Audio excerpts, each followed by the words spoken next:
when you put on the Doctor Strange, would you call it a costume? Is it appropriate to say costume? I should think so. Yes. Yeah, definitely a costume. The first time, what happened when you put that on for the first time? Well, the first time was with, it was in a costume fitting, and, you know, we'd done a lot of work on the script, and I'm really thrilled with the way the character arcs turned out and where his place in the Marvel Cinematic Universe and all the story beats, and I kind of put the idea that I was playing a superhero on the back burner, and then in this costume fitting, as the cloak was coming on, I just sort of looked in the mirror and I started to smile like a giddy child. And Alex, the costume designer, was like that, going, "Yep, seen that look before."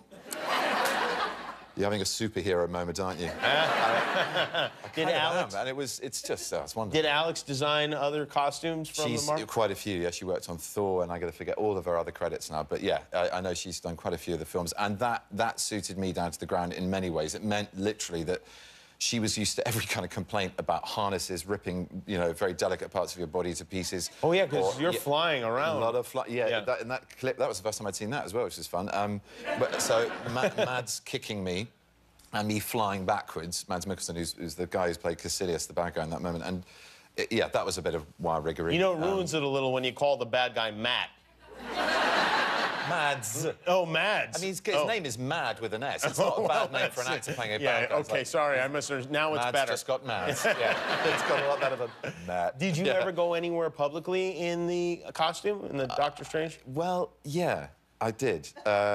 It was slightly forced by circumstance. I'm not one for Halloween, you know, as it's my day job, really, to get dressed up in funny costumes. But we were filming on Fifth Avenue in New York, which again was another pinch-yourself moment, you know, right in the shadow of the Empire State Building, you know, where some of these great comics were actually originated. So, and in this incredible costume, this red cloak and this blue costume, you know, the red and the blue being significant, and I thought, wow, here we go, this is another superhero moment. And then I thought, wow, there are a lot of crew sort of getting in the way of the shot. That's unusual for this crew. And then I realised they were all paparazzi. There was a swarm of about 20 of them, and we were like, no, there's nowhere really to escape now. We're just here, and even between shots, you know, there's only so much you can do without knowing it's going to get turned into a meme or a GIF. So I thought, let's go and do what normal people do. Let's get a coffee.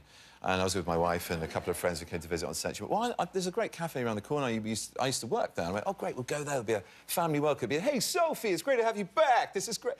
She meant she worked there on a computer. So I sort of walked in and went, expecting a husband of welcome, and just these New Yorkers, bless them, they just did what New Yorkers do. The caffeinated jaws just kind of went like that for only about 5 minutes, and then they were back to their conversation. So anyway, so it was like, you know, I was news for a millisecond in this cafe, and I just sat down and had an Arnold Palmer, and no one took a long lens shot. You know, here in this neighborhood, people will probably give you $1 for a photograph. There are a lot of superheroes here. You could blend. I've seen, yeah. Do you love clicking buttons and subscribing to things? Then click the button to subscribe to my channel, and you'll finally be happy.